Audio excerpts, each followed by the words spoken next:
As we welcome you in to America's Forum on this Thursday morning, you see the headline from our parent website, Newsmax.com.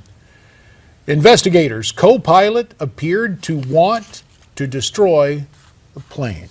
With Miranda Kahn, J.D. Hayworth welcoming you back. Of course, we interrupted regular programming earlier with the story that apparently the co-pilot locked the captain out of the flight cabin, the flight deck, on that ill-fated Germanwings crash. Yeah, cockpit recordings recovered from the crash site indicated that the door opens and closes, then knocking on the door is heard just a short time after, but there was no more conversation until the plane crashed. And we're also hearing reports that you can actually hear the people screaming. In the last moment, apparently, they became aware of this. At a news conference this morning, a spokesman says it is now believed it was a deliberate act. So what is next in this investigation? For more on this developing story, let's get our moorings by turning to an intelligence official, Colonel Derek Harvey, a retired intelligence officer and former advisor to General David Petraeus. We also have with us, and actually let me point out that we have a lineup of three very capable gentlemen. Afghan and Iraq War veteran Scott Neal, Director of Strategic Development at the Green Beret Foundation, and from Newsmax LA, our good friend, Newsmax contributor Larry Elder. Gentlemen, to you all, our thanks. And Colonel Harvey, we'll begin with you as you join us from Newsmax Washington. At a news conference this morning, good morning, sir. A spokesman said they could tell that the co-pilot of this flight, a 28-year-old named Andres Lubitz, was breathing. In fact, one report said he was, quote, breathing normally, even though he did not respond to the captain beating on the door. And they also say he was, quote, manipulating the aircraft during that time. What initially are you thinking about as you hear about these developments, Derek? Well, first thing that comes to my mind is, the reports are probably accurate. It's either a suicide attempt or not an attempt, a successful one at that.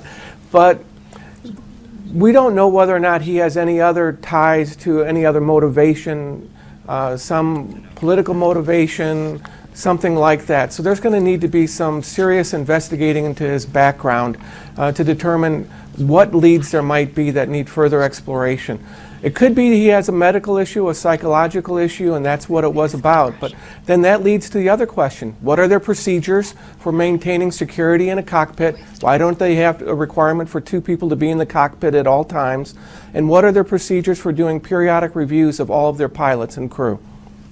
Colonel, did the White House immediately rule out terrorism or sabotage? And if so, why did they rule it out so quickly? Well, I'm not sure that terrorism has been ruled out by the investigating authorities over there. I think they need to do due diligence, investigate, follow any leads, and make sure they close every option that is there before they make that determination. Colonel, what I meant is the French authorities left that possibility open, but the White House seems to me immediately said that it did not look like terrorism, or it did not look like sabotage. So I'm asking, why did the White House come to that conclusion so quickly, but the French authorities, as you pointed out, have left that option open? Well, we've seen this pattern by the White House for some time where they prematurely make judgments and make declarations. It's the same thing we saw with Susan Rice talking about Private Bergdahl, and he'd served honorably and, that type of thing. They come out very quickly, they don't do their homework, or there's a political motivation behind it in order to obfuscate some other issue and not tie it to terrorism. I really wonder about how they get themselves into these messes at times. Scott, I want to ask you, I think the question that everyone's asking this morning, how was one person able to obtain control of the plane without anybody being able to do something about it? Well, I think what they're finding out is the captain must have went to the bathroom or was called to the back, or usually in any type of activity you have a ruse or a deception, and now you become isolated. And from what I've seen on the reports, then you can lock the door. All these safety measures that came around from 9/11 also were the factors that allowed him to isolate everybody else from coming into the cockpit. Scott, you've been in real chaos situations with special forces. In this thing as it's developing, what are the three big questions you have? We have about 30 seconds for your response right now. Well, I think the personal motivation, the background of the individual, and the lack of information. People are unsettled right now, and if this does have a hint of terrorism, it's going to affect commerce, trade, travel, all of these other secondary, tertiary effects. Well, obviously, as the story continues to develop and we get more details, we will talk more about it. Of course, as Colonel Harvey alluded to, another major story yesterday, and that was the charge of desertion being leveled by the Army at Bowe Bergdahl. We'll be back to talk about that and more on this very disturbing developing story this morning from Europe as America's Forum continues. Was it worth it? Absolutely. We have a commitment to our men and women serving overseas or serving in our military, defending our national security every day, that we're going to do everything to bring them home if we can, and that's what we did in this case. State Department spokeswoman Jen Psaki, the first administration official to comment on our other major story today, which you can see the headline on our parent website, Newsmax.com. Bowe Bergdahl facing life imprisonment on charges of desertion and misbehavior before the enemy. We should note the first hearing on his case is scheduled for April 22nd in San Antonio. Yeah, you may recall Bergdahl's release was arranged in exchange for those 5 high-level Taliban leaders. Now, new intelligence reports say at least 3 of those are trying to reestablish ties with terror networks. Let us continue our conversation this morning with Colonel Derek Harvey from Newsmax Washington, Scott Neal from Tampa, and from Newsmax LA, Larry Elder. Colonel, we just heard Jen Psaki defend that swap. Do you agree? No, I do not agree. And I was leading the intelligence effort at the Afghan-Pakistan Center during the 4 years of 2009 to 2012-13. We understood what occurred with the Bergdahl situation. We also understood that we had loss of life and casualties trying to find him and recover him. Trying to trade 5 highly capable, very important Taliban leaders who are irreconcilable, who we knew would return to the fight, for a soldier who deserted and put others at risk, was a decision made naively, in my view, by this administration. And they've tried to obfuscate this by saying we don't leave soldiers at home in enemy hands at the end of a war. The war was not over, it is not over, and it's going to go on for some time. That Colonel, is just a false argument put forward by the administration. Colonel, it prompts this next question. When were you personally satisfied that this guy was a deserter? Was it much earlier? If you were monitoring the intelligence information, were you and most of your colleagues of the opinion this guy was a flat-out deserter? It was common knowledge, J.D. And if it was common knowledge for you, then the implication is it was common knowledge for the Joint Chiefs of Staff, it would be common knowledge for the National Security Advisor, and for our Commander-in-Chief.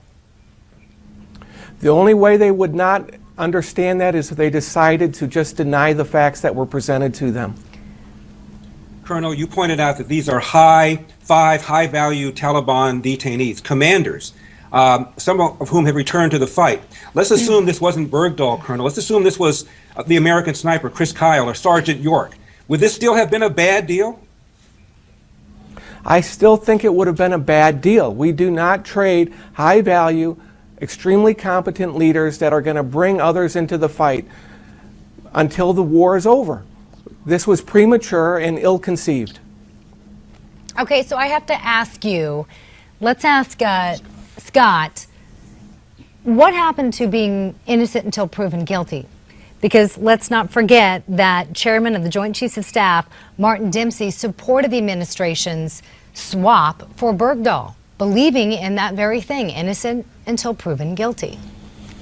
Well, I think you're seeing the process of military justice. Military justice at times, is very swift and it's very accurate. And we have different degrees that kind of mirror traditional, civilian justice systems. So he is going through the process. And because it is so politically charged, that's why it's taken an entire year. But really the facts are going to be the facts. He wasn't captured. He wasn't drug off base by some rogue element. He left intentionally and wandered around and was actually picked up by the enemy That enemy used him as leverage at a strategic level, and now he has to be culpable for it. Just like a bank robber who crashes his car after the getaway and injures himself, he still robbed the bank. Can we talk about what's going to take place at this actual hearing in April? It's kind of similar to grand jury, right? It is. They're going to present the facts. They'll probably have some sessions of intelligence, his own reports when he got back himself.